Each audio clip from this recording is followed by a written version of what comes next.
6.16 says HBE is a hormone secreted by the pituitary gland under conditions of stress. A researcher conducted a study to investigate whether a program of regular exercise might affect the resting or unstressed concentration of HBE in the blood. He measured blood levels HBE in January and again in May in 10 participants of a physical fitness program, and the results were shown. In A says construct a 95% confidence interval for the population mean difference in HBE levels.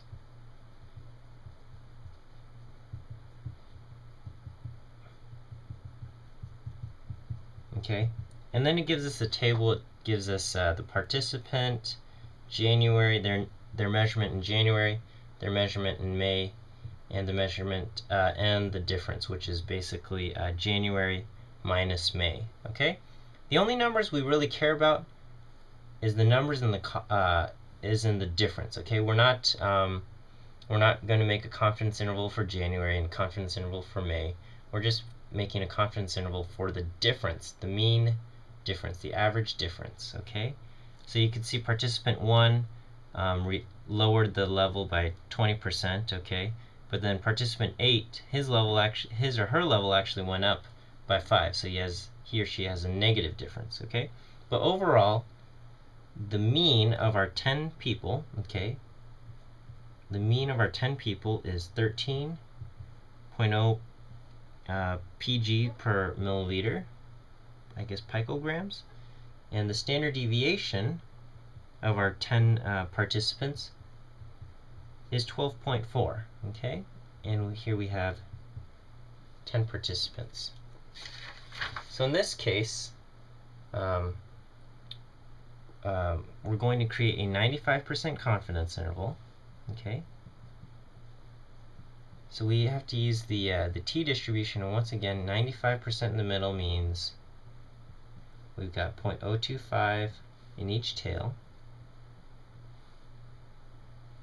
and we have our degrees of freedom is n-1 or 9. So we're going to look up t of 0.025 with 9 degrees of freedom. Okay, so if we go to the back of the book to table 4, 9 degrees of freedom, 0.025 is 2.262. Oops. That's 2.262. Alright. Our confidence interval is centered at y bar plus or minus our t value multiplied by the standard error. Okay. So in this case, our y bar is 13.0 plus or minus our t value, which we looked up, is 2.262, and our standard error is s 12.4 divided by the square root of n. Okay, so maybe I should write that. S standard error is s divided by the square root of n, and that's what we're using here. Okay, and then when we do that, we get 13.0 plus or minus, I believe the number is 8.9.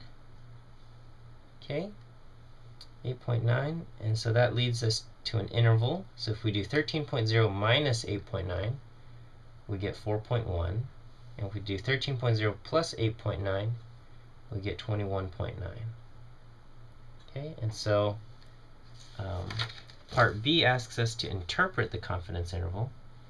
Alright, and so we write, we are 95% confident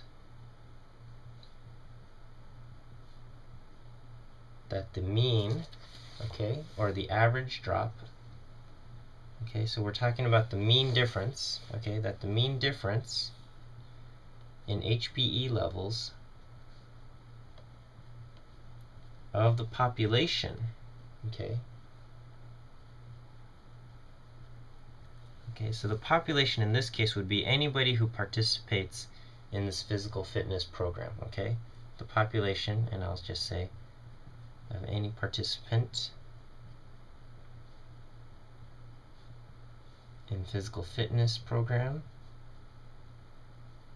Okay, you don't have to write that, but the HBE levels of the population is between these two numbers, 4.1 picograms per milliliter and 21.9 picograms per milliliter. Okay, so what this tells us is that we're 95% confident that the mean difference is actually positive. Okay, we don't have any negative numbers in here. Okay, in our we had an individual with a negative difference, which means the HBE level increased. Okay, but overall, if we look at the mean of everyone, mean of the population mean always experienced a positive drop. So, or not always, but the population, we're 95% confident that the population mean is a positive number, is between 41 and 21.9, and so we're 95% confident that the mean difference is actually positive for the population.